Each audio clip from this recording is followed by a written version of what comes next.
अथैकत्रिंशः सर्गः।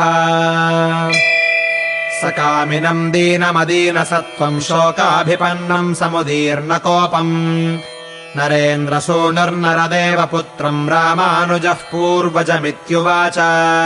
न वानरस्थास्यति साधुवृत्तेन मन्यते कर्मफलानुषङ्गान् न भोक्ष्यते वानरराज्यलक्ष्मीम् तथा हि नातिक्रमतेऽस्य बुद्धिः।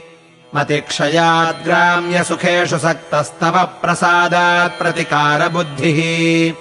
हतोऽग्रजम् पश्यतु वीरवालिनम् न राज्यमेवम् विगुणस्य देयम् न धारये कोपमुदीर्णवेगम् निहन्मि सुग्रीवमसत्यमद्य। हरिप्रवीरैः सह वालिपुत्रो नरेन्द्रपुत्र्या विचयम् करोतु तमात्मबाणासनमुत्पतन्तम् निवेदितार्थम् रणचण्डकोपम्। उवाच रामः परवीरहन्ता स्ववीक्षितम् सानुनयम् च वाक्यम्। न हि वै त्वद्विधो लोके पापमेवम् समाचरेत् कोपमार्येण यो हन्ति स वीरः पुरुषोत्तमः। नेदमत्र त्वया ग्राह्यम् साधुवृत्तेन लक्ष्मण ताम् प्रीतिमनुवर्तस्व पूर्ववृत्तम् च सङ्गतम्। सामोपहितया वाचा रुक्षाणि परिवर्जयन् वक्तुमर्हसि सुग्रीवम् व्यतीतम् कालपर्यये। सोऽग्रजेनानुशिष्टार्थो यथावत्पुरुषर्षभः प्रविवेश पुरीम् वीरो लक्ष्मणः परवीरः। ततः शुभमतिः प्राज्ञो भ्रातुः प्रियहिते रतः लक्ष्मणः प्रतिसंरब्धो जगाम भवनम् कपेः। शक्रबाणासनप्रख्यम् धनुः कालान्तकोपमम् प्रगृह्य गिरिशृङ्गाभम् मन्दरः सानुमानिव। यथोक्तकारी वचनमुत्तरम् चैव सोत्तरम् बृहस्पतिसमो बुद्ध्या मत्वा रामानुजस्तदा। कामक्रोधसमुत्थेन भ्रातुः क्रोधाग्निनावृतः प्रभञ्जन इवाप्रीतः प्रययौ लक्ष्मणस्ततः। सालतालाश्वकर्णांश्च तरसा पातयन् बलात् पर्यस्यन् गिरिकूटानि द्रुमानन्यांश्च वेगितः। शिलाश्च शकलीकुर्वन् पद्भ्याम् गज इवाशुगः दूरमेकपदम् त्यक्त्वा ययौ कार्यवशाद्द्रुतम्। तामपश्यद्बलाकीर्णाम् हरिराजमहापुरीम् दुर्गामिक्ष्वाकुशार्दूलः किष्किन्धाम् गिरिसङ्कटे। रोषात् प्रस्फुरमाणोष्ठः सुग्रीवम् प्रति लक्ष्मणः ददर्श वानरान् भीमान् किष्किन्धायाम् बहिश्चरान्। तम् दृष्ट्वा वानराः सर्वे लक्ष्मणम् पुरुषर्षभम् शैलशृङ्गाणि शतशः प्रवृद्धांश्च महीरुहान् जगृहुः कुञ्जरप्रख्या वानराः पर्वतान्तरे। तान् गृहीतप्रहरणान् सर्वान् दृष्ट्वा तु लक्ष्मणः बभूवद्विगुणम् क्रुद्धो बह्व्यम् धन इवानलः। तन्ते भयपरीताङ्गा क्षुब्धम् दृष्ट्वा प्लवङ्गमाः कालमृत्युयुगान्ताभम् शतशो विद्रुता दिशः। ततः सुग्रीवभवनम् प्रविश्य हरिपुङ्गवाः क्रोधमागमनम् चैव लक्ष्मणस्यन्यवेदयन्। तारया सहितः कामी सक्तः कपिवृषस्तदा न तेषाम् कपिसिंहानाम् शुश्राववचनम् तदा। ततः सचिव सन्दिष्टा हरयो रोमहर्षणाः गिरिकुञ्जरमेघाभा नगरान्निर्ययुस्तदा।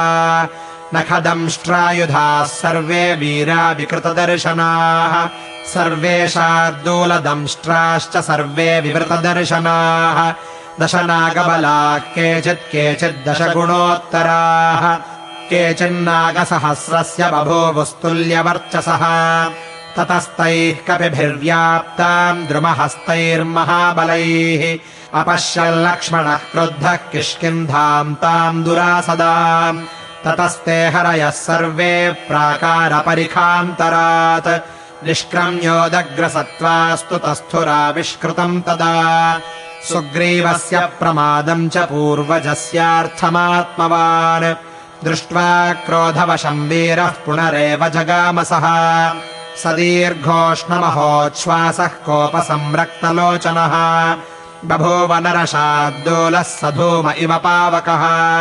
बाणशल्यस्फुरज्जिह्वः सायकासनभोगवान् स्वतेजोविषसम्भूतः पञ्चास्य इव पन्नगः तन्दीप्तमिव कालाग्निम् नागेन्द्रमिव कोपितम् समासाद्याङ्गदस्त्रासाद्विषादमगमत्परम् सोऽङ्गदम् रोषताम् राक्षः सन्दिदेशमहायशाः सुग्रीवः कथ्यताम् वत्स ममागमनमित्युत एष रामानुजः प्राप्तस्त्वत्सकाशमरिन्दम भ्रातुर्व्यसनसन्तप्तो द्वारि तिष्ठति लक्ष्मणः तस्य वाक्यम् यदि रुचिः क्रियताम् साधु वानरः इत्युक्त्वा शीघ्रमागच्छ वत्सवाक्यमरिन्दम लक्ष्मणस्य वचः श्रुत्वा शोकाविष्टोऽङ्गदोऽब्रवीत् पितुः समीपमागम्य सौमित्रिरयमागतः अथाङ्गदस्तस्य सुतीव्रवाचा सम्भ्रान्तभावः परिदीनवक्त्रः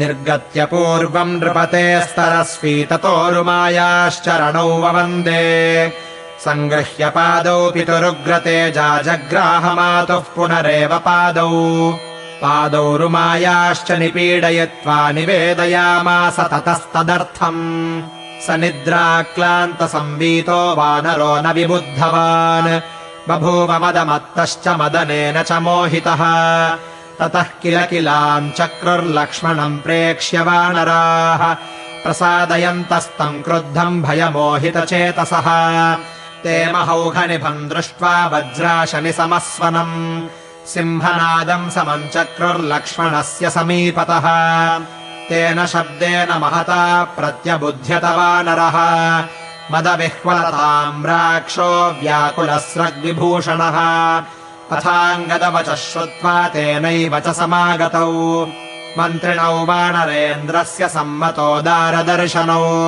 प्लक्षश्चैव प्रभावश्च मन्त्रिणावर्थधर्मयोः वक्तुमुच्चावचम् प्राप्तम् लक्ष्मणम् तौ शशंसतुः प्रसादयित्वा सुग्रीवम् वचनैः सार्थनिश्चितैः आसीनम् पर्युपासीनौ यथाशक्रम् मरुत्पतिम् सत्यसन्धौ महाभागौ भ्रातरौ रामलक्ष्मणौ मनुष्यभावम् सम्प्राप्तौ राज्यार्हौ राज्यदायिनौ तयोरेको धनुष्पाणिर्द्वारि तिष्ठति लक्ष्मणः यस्य भीताः प्रवेपन्तो नादान्मुञ्चन्ति वानराः स एष राघवभ्राता लक्ष्मणो वाक्यसारथिः व्यवसायरथः प्राप्तस्तस्य रामस्य शासनात् अयम् च तनयो राजंस्तारायादयितोऽङ्गदः लक्ष्मणेन सकाशम् ते प्रेषितस्त्वरया नघ सोऽयम् रोषपरीताक्षो